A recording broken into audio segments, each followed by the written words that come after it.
নাইমে training এ শম্পা ভৌমিক ম্যাডামের হাসি ছিল প্রাণ হরণ করা। সেশন শুরু হওয়ার আগেই শম্পা ম্যাডাম ঘুমিয়ে যেতেন। শম্পা ম্যাডাম প্রমাণ করেছেন ঘুমিয়েও জনপ্রিয় হওয়া যায়। ট্রেনিং এ ঘুমানোর জন্য যদি কোনো প্রতিযোগিতা থাকতো তবে শম্পা ম্যাডাম গোল্ড মেডেল পেতেন। ঘুমানোর জন্য শম্পা ম্যাডামকে শাস্তি স্বরূপ গান গাইতে হতো। এই শম্পা ম্যাডামের হাসি ছিল প্রাণ খোলা, যার কারণে তার আশপাশের দুঃখগুলো চাকরি ছেড়ে দিত। ম্যাডাম হাসলে ওয়াইফাই এর মতো চারিদিকে আনন্দ ছড়িয়ে পড়তো।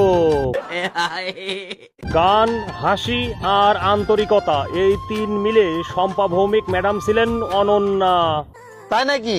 গান দিয়ে তিনি প্রাণ জিতেছেন, হাসি দিয়ে তিনি মন জিতেছেন, আর আন্তরিকতা দিয়ে তিনি হৃদয় জিতেছেন।